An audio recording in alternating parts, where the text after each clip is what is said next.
we got a crazy story of somebody willing to get fired just to stick to some malicious compliance. But first, make me explain my misbehavior? Sure thing, teacher. The story goes back almost 25 years at this point, but I still think about it every now and again for a good laugh. Some backstory for the sake of clarity. At my elementary school, they utilized a disciplinary tool they referred to as a refocus. When you misbehaved or disrupted the class and got one, you were sent to another classroom, typically across the hallway where you were expected to fill this refocus form out, give it to that classroom's teacher for review, and then take it and turn it into your teacher to file and review with parents at a conference time. OP is me, JD is school bully. Now on to the story. It's computer lab time and everyone's generally excited to put some final touches on an individual assignment. The kid next to me, JD, had a habit of bullying me. I guess I was an easy target in retrospect. JD begins by taking my mouse pad away.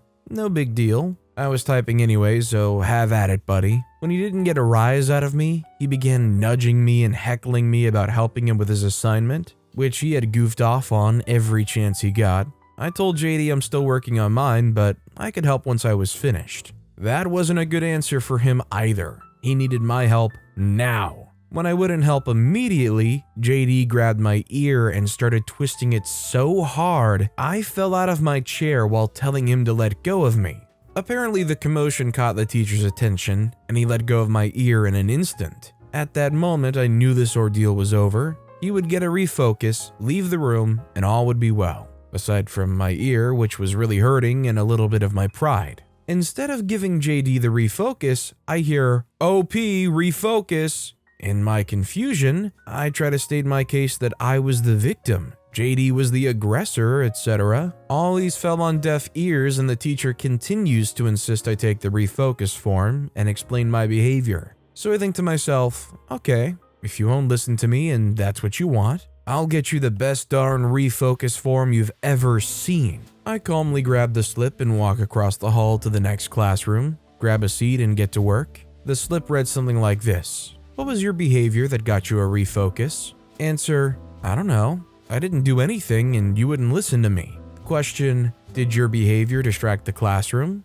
Answer, my chair getting knocked over did when JD was twisting my ear and hurting me. Question, is there anything you could have done differently to avoid a refocus? Answer, I could have hit him with my chair to get him to let go of my ear. Question, how will you change your behavior in the future? Answer, next time JD is hurting me, I'll defend myself against him instead of telling him to stop. I proudly march up to the teacher and hand her my masterpiece of a refocus form. She looks at it, then me, then back at it. After a long, awkward pause, she rolls her eyes and tells me to give this to the teacher. I march right back to the room and proudly give the teacher exactly what she asked for. I go sit down and wait for her to digest what she's reading. I still remember the look on her face as she looked this form over, then proceeds to tell JD that he needs to fill out a refocus form, and watch as she throws my slip right into the trash and apologizes to me for not listening.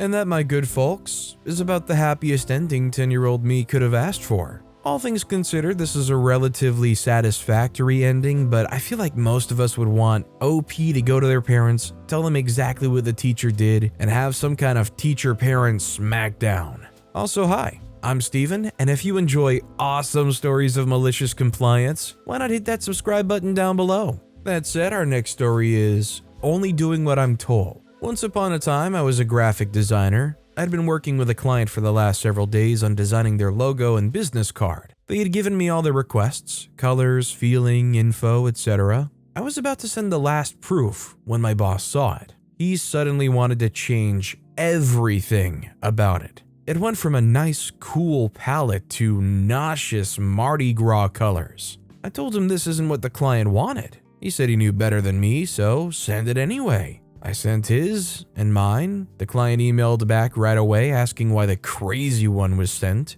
and that mine was good for printing. My boss got livid. He yelled and belittled me in front of employees and customers. I finally asked politely why did he hire me if he didn't trust my designs? Why did he praise me all the other times? His face turned red and he said, from now on, I'll need to get permission from him about everything I do. I made sure to ask, Does that include font face, colors, text, spacing, etc., etc.? Yes. So I started calling him incessantly, asking permissions for everything. He sounded exasperated after the 10th call. I asked if this is what he meant. He said, "Oh yes, don't move your mouse without permission." The next day, he had me working on a special project. He said to wait for him. He came in asking why the computer wasn't on. I said, "I didn't have permission." He said to log in, so I did, and he came back 10 minutes later. "Why isn't Adobe open?" I said, "I didn't have permission." I continued to do this for every decision, from opening a file to creating the size, colors, etc. He was so mad, after 2 hours he fired me. I said, "Okay," and started to walk out. He said I had to finish first. I said, "I'm not employed by you anymore. You fired me." 2 days later, he wrote a text that took 10 minutes to read, begging me to come back. He offered a 50-cent raise. I was promised $3 months beforehand. He then offered for me to work from home with a free computer. I said no. Not soon after that, all the other employees left. Somehow, he's still in business. I'm wondering if this guy just has enough money saved up or has had enough money handed down to them that they can just blow it and burn it and think they know best all the time, because it doesn't matter if everyone leaves, they'll just keep throwing money at it till it builds back up. Our next story is, when companies start tracking your productivity, beat the system. My company decided to implement third-party software to track employee productivity,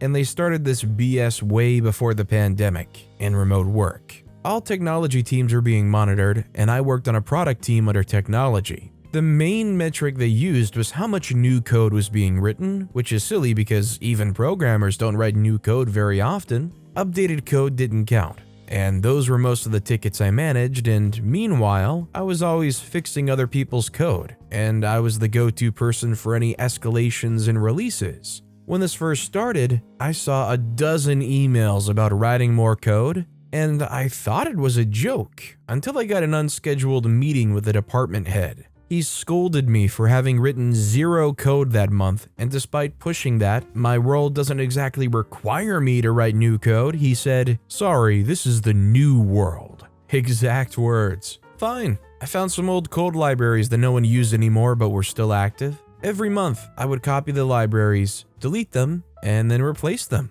I tested it out, and that counted as new code. Before all this, I was a top performer up for promotion, but my reviews from before didn't count anymore, and all that mattered were the metrics. I tried to keep my shenanigans under the radar, but one month I did the delete and replace move twice, because I forgot if I did my monthly coding quota, and did it again just in case. Well, that quarter I won an award for most prolific engineer, and it came with $2,000. That got the attention of my manager, who was luckily a cool guy, and openly complained about how stupid the productivity tracking software was. He knew I wasn't writing code, and neither was he, so I finally told him my secret. He actually thought it was hilarious, and he himself had just been deleting and replacing lines of code to bypass the quota. But he didn't think about doing entire libraries. I knew I wouldn't get in trouble with him, and he even nominated me for a recognition award, which came with another $1,000 in gift cards.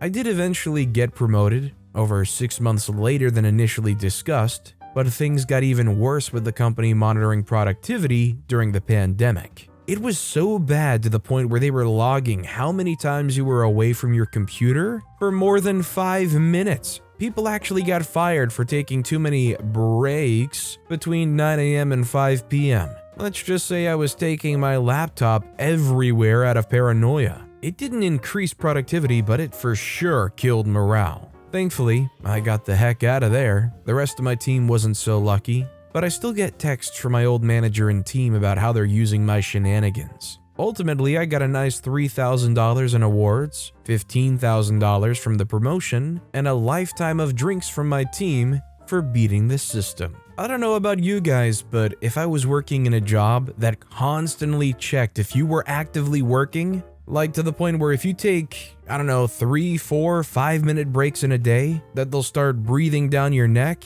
I would definitely be looking for the first way out of there. It just sounds awful. Our next story is feeling boxed in. Upon reading a post called "You Want All Records Faxed? Okay then," it reminded me of when I had to deal with audit this one time at work. This happened well over a decade ago, and I'm not going to get into any detail about what I do for my job. Besides, it's changed dramatically from how it was done then as compared to how it's done now. Anyway, at this point in my job, I used to handle a lot of the retention work for my group. Thankfully, this is no longer being done as we're paperless, boxing everything up, lots of paper, faxes, signed docs, etc., sending it off to where it's stored off-site. Each box usually held about 2 weeks worth of work, so you can imagine how much paperwork we had at the time. Like clockwork, every 2 years, audit decides they want to make sure everyone's doing their job properly, so we have to jump when they ask. Now, at around this time, I was getting close to having to take time off for a surgical procedure,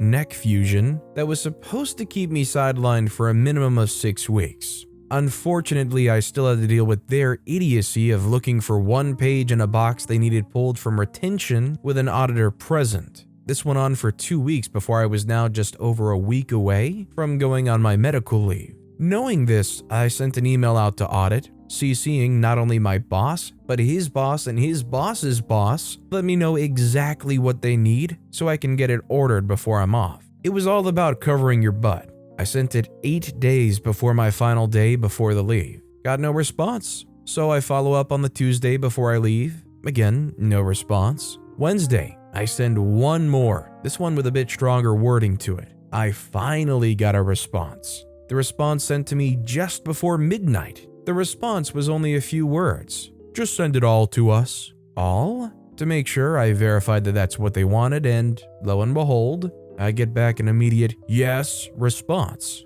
Okay, got it. All it is. Cue the malicious response. Normally, I would have needed to just send a form by fax to get any boxes delivered. At me, we'd get 10 boxes sent back. However, under these circumstances, I called, told them what I needed, and was met with stunned silence. They asked if I was sure I wanted what I was asking. I told them I didn't want them, audit did. They asked if I could please put in an email and send it as soon as possible. I did. I also CC'd all the appropriate people who were on the other email. Late that Friday, about 30 minutes before I was to leave, the boxes arrived. One of the gentlemen who was delivering them called me from the dock and asked where I wanted them to go. I said audit, gave them the floor and the extension of the contact person. 176 retention boxes were delivered to audit as they requested. They wanted them all, they got them all. So many boxes were delivered that there was absolutely nowhere to put them in their area. They had to put them in hallways and people's cubicles.